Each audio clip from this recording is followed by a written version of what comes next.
All right, looks like we're live on Facebook. You're ready to go. Okay, great.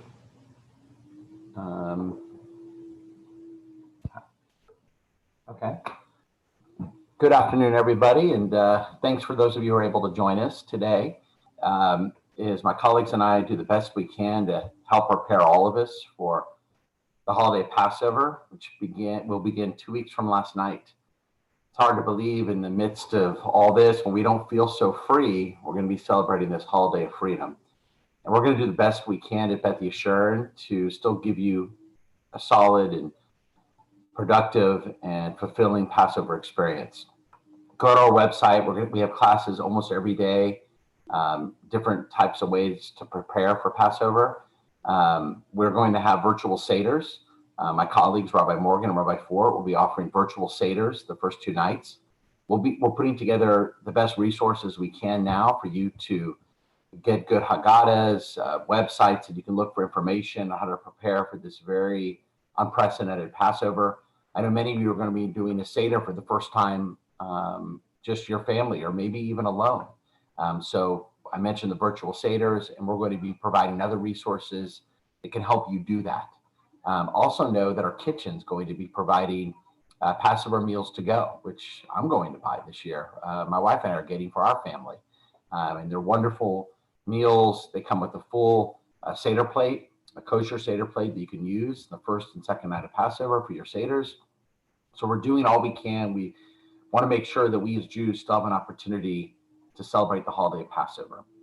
And so why is that important? Why do we even need to celebrate Passover? Well, there's many, many reasons, and I wanted to hit one of those reasons today.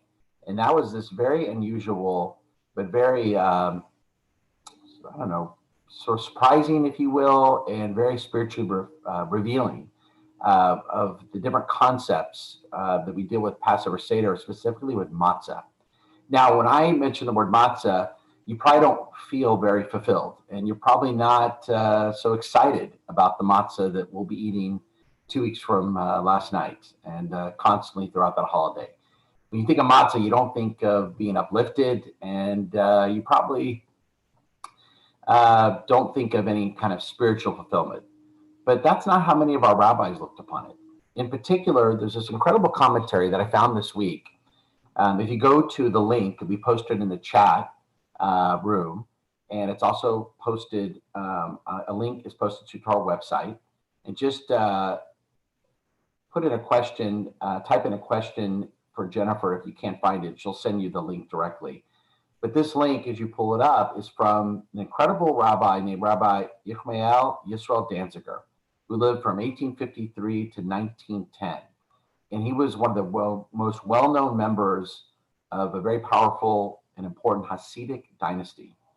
His book, the Yismach Yisrael, is a spiritual work which views the Passover Seder as a time of healing and a time of renewal.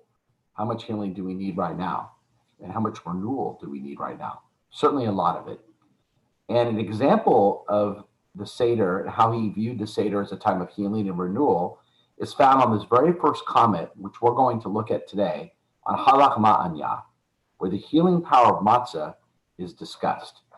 Now, I'm sure many of you are familiar with the Halach Ma'anya. It's near the very beginning of the Seder. It's when we traditionally stand up, open up our doors, and welcome all who are needy, all who are in need, to join our Seders, to be with us. I doubt anyone's ever actually had someone walk in their home when they open up the door, but it's really more symbolic.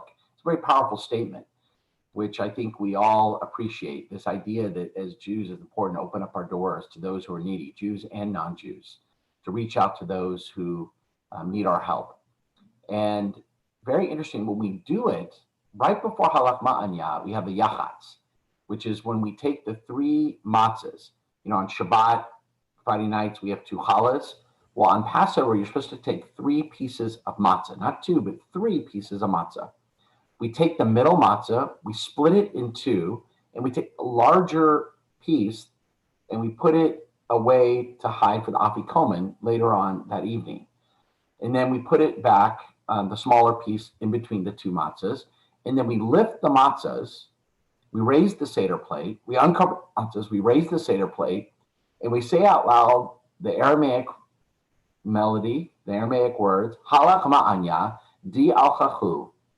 And translated here, as you can see in the link, this is the bread of destitution that our ancestors ate in the land of Egypt. Anyone who is famished should come and eat. Anyone who's in need should come and partake the Pesach sacrifice. Now we are here. Next year we will be in the land of Israel. This year we are slaves. Next year we will be free people. And so now the Yismach Yisrael, this commentary from this Rabbi Danziger who lived 150 years ago, will now have a comment on those very first words, which we read. We say about the matzah, this is the bread of destitution. It's not so appetizing, right? We're already not so excited about matzah, and now we're calling it the bread of destitution, poor man's bread, right? So it's almost like an insult, right, to the matzah. What does this mean? And why would we call the matzah the bread of destitution? What does that actually mean? And how can matzah spiritually uplift us? So as you see in this link, there are many, many comments. I was going to share just a few with you today, which I hope will give you a whole new perspective on the Seder experience, about the foods that we eat, and specifically with matzah, and just kind of a different way to look at the Passover experience, which is probably even more timely this year as we celebrate the holiday of Passover. So let's look at the first comment. He actually calls this comment the healing power of matzah. In some versions of the Haggadah, the opening passage begins, Ki ha-lachma anya. This is like the bread of affliction. This implies that matzah is similar to the bread which our ancestors ate in Egypt, but it is not the actual bread of affliction they consumed. We follow the version used by the Ari, Rabbi Isaac Luria, which says, this is the bread of affliction. Almost like when you're eating that matzah, that's actually the bread of affliction that our ancestors ate when they left Egypt. Listen to what he says. Matzah is more than just an imitation of the food that our ancestors ate in Egypt. It is not like the bread of affliction. It is the actual bread of affliction. And notice the two explanation points. This rabbi really wants to get home the point. When you eat that matzah, it really is a bread of affliction. Just as matzah was the bread of affliction for our ancestors that brought about the redemption and release from impurity, so too matzah has a transformative power for us. Listen to what he says here. He just called it the bread of affliction, but now he says matzah is the food of healing. By eating it, we find redemption and a connection to the divine. So you may be asking yourself, is the rabbi contradicting himself? He just said with explanation points, this is the actual bread of affliction, but now he's saying it's a food of healing. And through just eating that matzah at the Seder, we can find redemption and be connected to the divine, to God. Now, how is this possible? Let's go on. The Zohar, which is a Kabbalistic text, it's one of the primary texts of Kabbalah, Jewish mysticism, explains that because Israel ate the supernal bread, this extraordinary bread in Egypt, they were immune to the forces of evil. Now think about with that comment, right? Just by eating that bread in Egypt, the forces of evil couldn't affect them. It was almost they got these supernatural powers by eating the matzah when they were in Egypt. And think about the time they ate it, right? They ate it just when they were leaving Egypt, where we know, of course, the Pharaoh changes his mind, the Egyptian army chases them, and yet this matzah, this unusual bread, this bread that is leavened, that is flat, protected them to those forces. He goes on. Chametz is likened to the Yetzer Hara, the evil inclination. The regular bread we eat all year, it's likened to the evil inclination. By rejecting chametz, by not eating that leavened bread, and only eating matzah that does not contain chametz, the people of Israel were released from impurity. Thereafter, they could consume chametz without fear of its effect upon them. Right? So in other words, by eating the matzah during Passover, you could have chametz the rest of the year because you infused yourself with the power of matzah during Passover. Thereafter, they could consume chametz without fear of its effect upon them. But the rabbi poses a question that you may be asking. But if chametz is associated with evil, and I know that, I try to keep away from bread throughout the year to keep my weight down. I definitely love to hear that, right? It's nice to associate bread with evil, and bread can be so evil, right? But of course, he's not thinking that. But if chametz is associated with evil, why are the people of Israel allowed to eat it at all?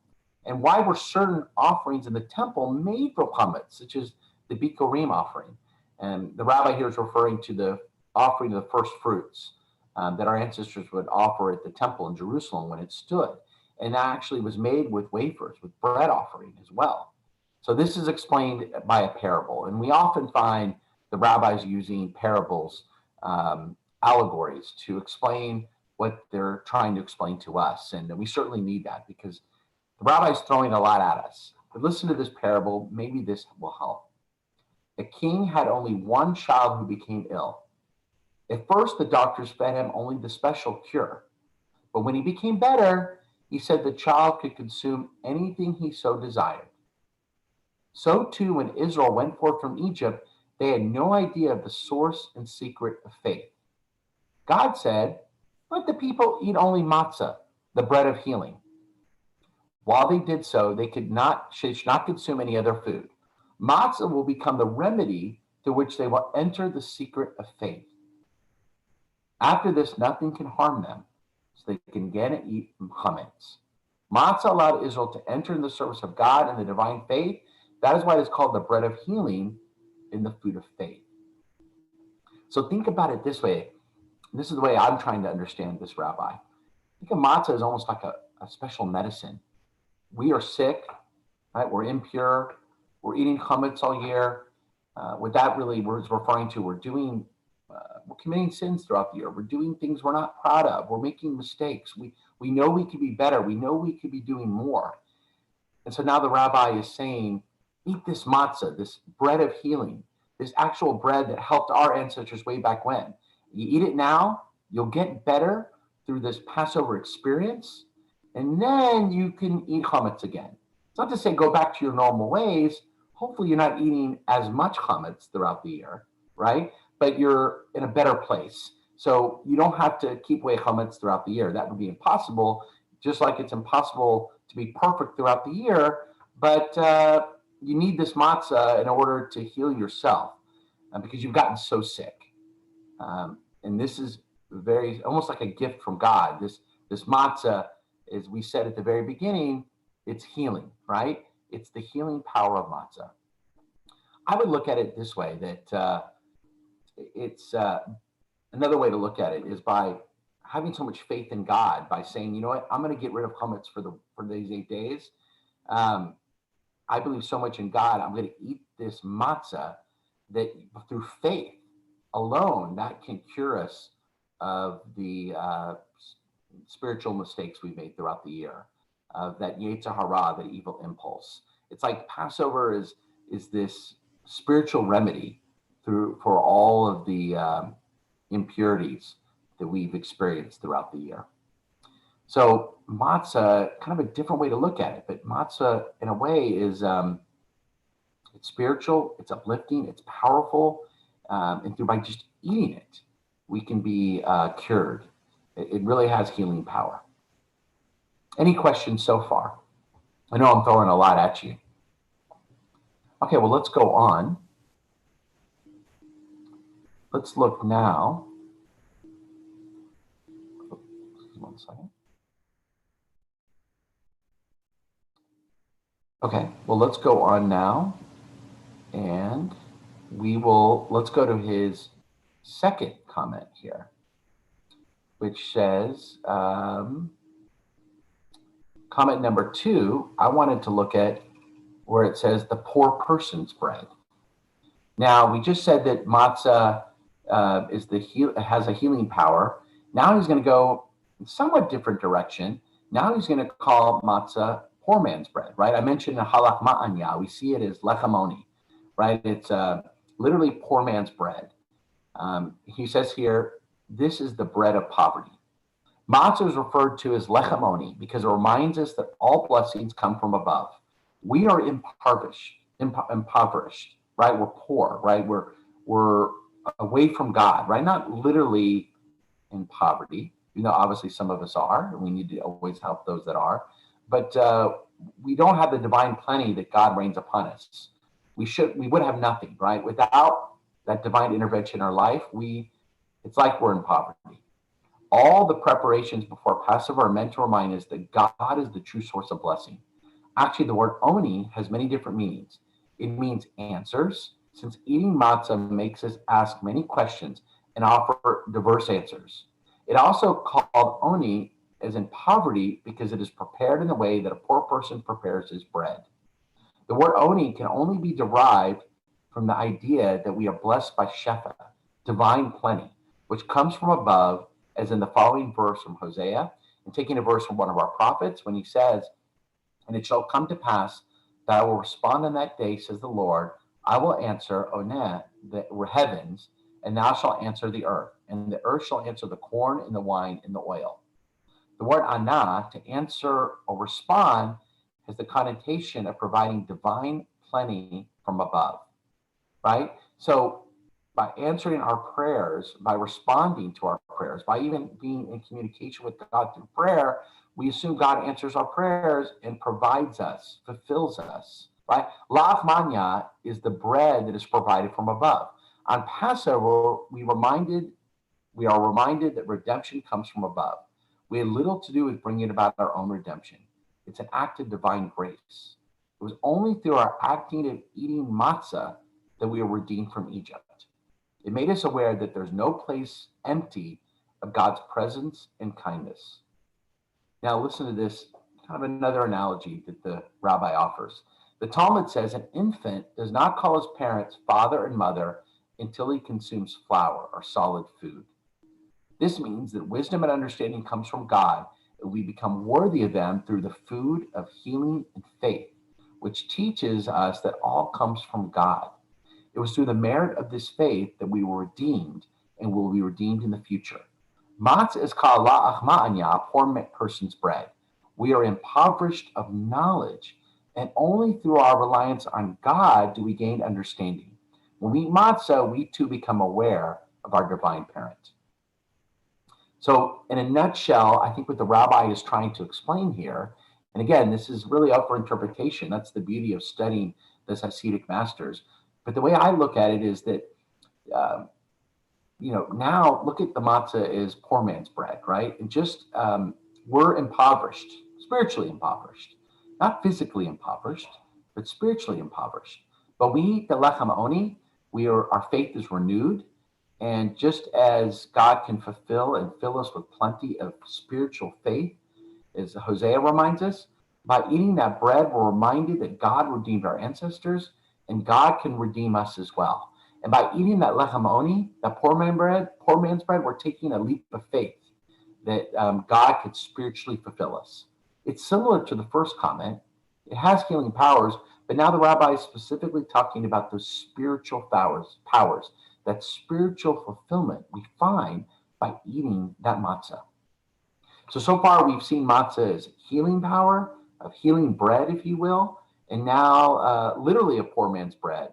But each time we eat it on Passover, we're uplifted, we're more fulfilled, we're closer to God, just as our ancestors were when they left the land of Egypt. It's a reminder to us that Passover and all the rituals that we do, especially during the Seder, is about feeling like it was to leave the land of Egypt. We know what it was like to leave when we fulfill the Seder requirements. We eat like they did. We feel like they did. We experience like they did. And the idea is that we can feel closer to God like our ancestors did.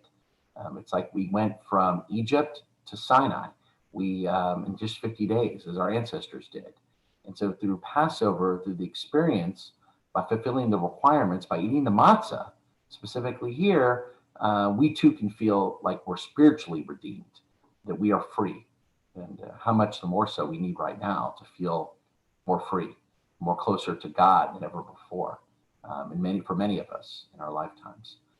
Let's go through one more comment that I wanted to share with you that I thought was very powerful as well.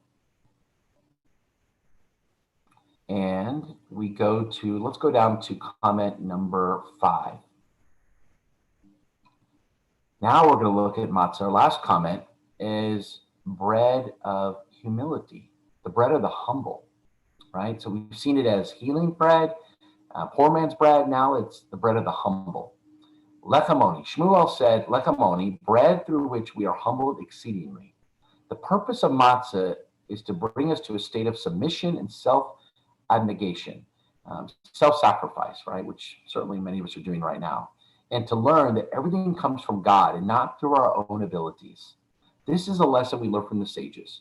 A person says, I have learned wisdom in Torah. What need have I in performing mitzvot? The Holy One responds, acquiring knowledge of Torah and wisdom are a simple matter. Acting in a God-fearing manner is another matter. One who fears me and then performs acts of Torah, wisdom, and Torah will be in his heart, as it is written in the book of Psalms, Psalm 111, verse 10, the beginning of wisdom is fear of the Lord. They have understanding to perform all of his commandments. Through humility and self-abnegation, one comes to a state of fear of the Lord. All wisdom is already present in his heart, but it's only through this state of submission of one's ego that one becomes worthy of learning Torah freely. Through matzah, we derive fear of God from above, and through fear and awe that we merit the learning of Torah and many other blessings. So the bread of humility, eat this bread, show your faith. This isn't great tasting bread. It's certainly easier to continue to eat what we normally eat throughout the year, but eat this bread. It's got healing power. It's also got the power to remind you to be humble, right? That everything ultimately depends on God. Just like our ancestors experienced, now you experience it. The beginning of wisdom, right, is the fear of the Lord, right? And I love what he says here, right? The sages remind us, it's very interesting. It's easy to acquire Torah, right? It's easy to go out and acquire wisdom. But acting in humility, remembering that all actually comes from God, that takes a very unique individual. That takes a lot of spiritual work. So look at the matzah as a way to get there. How apropos is it right now, right? Did you ever think we'd be where we are right now a month ago? Of course not. No one could have ever have imagined this. But it's a reminder to us that, look, despite all the technological advances we have, despite all the advances we have in science and medicine, we're still, in many ways, dependent on God, right? We as humanity are never been more dependent on God to help us during this time, to give us the spiritual strength that we need to survive this time, to help us go out and make a difference in the best way we can. And now it's really from home. So this really is a Passover of humility. And so is the matzah, right? It's a chance to remind us that ultimately we're dependent on God, and to pray to God more, with more fervor, with more passion than ever before, right? This matzah will certainly take on a different meaning this year. And that's I'll end with that. That's really my hope for us. Continue to go through. The rabbi offers many, many comments on the matzah. He compares it to many, many different things. We've looked at a few of them this morning. Continue to look through them on your own. It's a great tool. Perhaps it will give you some extra points to bring up during your Seder, no matter who you're with, this upcoming Passover, and some spiritual ways to prepare for the all-important holiday of Passover. So any questions at all that you'd like to share this morning? Any questions on anything I've shared this morning? Rabbi, I don't have any questions on Facebook right now, but I wanted to remind people that if you're watching this later in the day and you have questions, feel free to post them in the Facebook feed, because we can always go back and answer them. And you can always, of course, reach out to Rabbi Strauss directly. Thanks, Jennifer. Absolutely. All right. Well, with that, I wish everybody well, be safe, stay home, continue to take all the precautions that the CDC and our doctors have offered for us. Let's continue to pray. for our healthcare workers, our doctors, our nurses, our hospital attendees. They're doing incredible work right now. And good luck in your preparations for Passover, just 2 weeks away now. Thank you, everyone, for joining us.